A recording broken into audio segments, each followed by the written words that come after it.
안녕하세요. 내 집 마련을 넘어 성공적인 부동산 투자까지 도와드리는 세종 몽땅 부동산 대표 정진숙입니다. 오늘은요, 9월 16일 화요일에 정부 청사에서 첫 국무회의가 열렸고 대통령이 세종 제2직무실 세종의사당을 차질 없이 추진하겠다고 딱 몫을 받았는데요.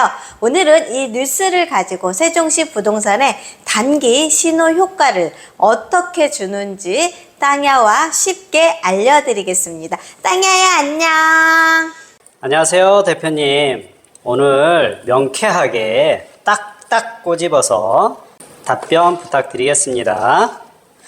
그러면 신호 효과가 뭐예요? 간단히 말해서 큰 뉴스가 부동산 시장의 마음을 먼저 움직이는 현상을 말하는 거야. 관심이 생겼지. 그 다음에 전화나 방문의 문의가 좀 증가하고 일부 계약의 흐름으로 보이는 순서를 이야기하는 거라고 보면 돼. 지금 당장 시장에는 어떤 변화가 생길까요? 보합장이라도 온기가 살짝 돈다고 보면 돼. 특히 행정 업무권과 생활권에 맞닿는 핵심 동선부터 문의가 먼저 될 수가 있어. 세종에도 여러 지역이 있는데 지역별로 온도차가 있을까요? 그럼 보통은 세종정부청사, 그 다음에 업무지구, 의사당 예정지로 이어지고 생활 동선이 먼저 되어지기 시작을 할 거고 출퇴근 편의, BRT 접근성, 금강 건너의 생활권이 연결이 기대가 큰 쪽이 먼저 본다고 되면 맞아. 그럼 단기라고 하면 기간은 대략 어느 정도일까요? 글쎄, 내가 생각을 했을 때는 보통 1에서 한 3개월 정도 문의, 현장 방문이 늘었다, 줄었다 하면서 체감을 생각할 수 있고, 다만 추가 소식이나 다른 일정이 세부 계획이 확정이 된다고 하면 더 이어진 온기가 증기로 연장이 될 수 있다고 보면 돼. 아, 그렇군요. 그럼 실거주 관점 체크리스트 한번 부탁드려도 될까요?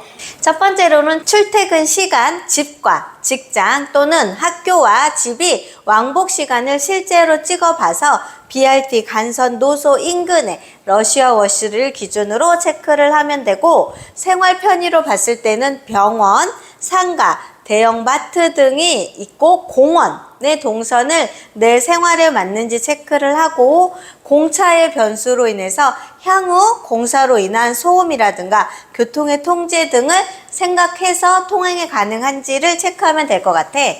역시 대표님은 딱딱 체크를 해주시니까 듣기가 편해요. 그럼 투자자단은 어디를 어떻게 볼까요? 직주 수요 바로 받는 곳으로 보면 될 것 같고, 업무지와 의사당의 접근성이 높은데, 그 다음에 회전 속도, 부동산에도 회전되는 속도가 있는데 오래 머물던 매물이 움직이는지 이러한 것들도 체크를 하고, 그 다음에 현금의 흐름으로 임대 예상가라든가 공실 가능성을 조금 보수적으로 보는 것이 세종에서는 굉장히 중요하고, 계획의 변동이 될지에 대한 일정도 한 번 더 확인하면 좋을 것 같아. 그런데 가대 해석하면 안 되는 포인트나 혹시 조심해야 할 점은 없을까요?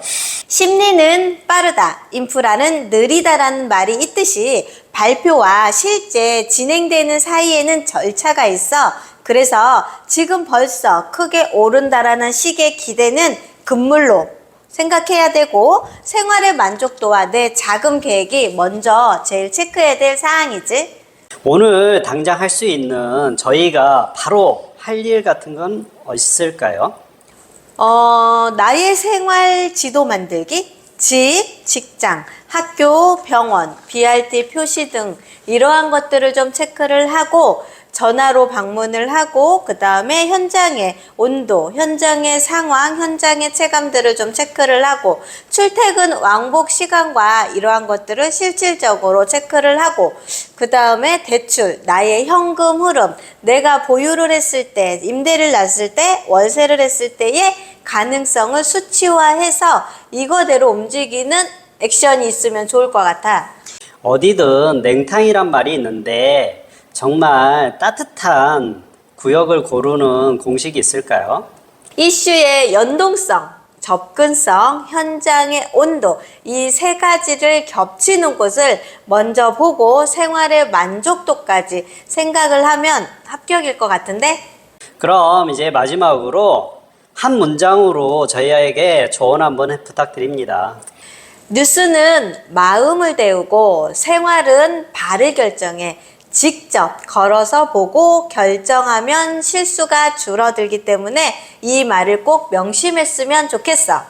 세종은 국가 메시지와 생활의 연결성이 같이 움직일 때마다 힘이 커져. 다음에도 핵심만 꼭꼭 집어서 설명해 줄게. 땅야야 고생했어. 안녕.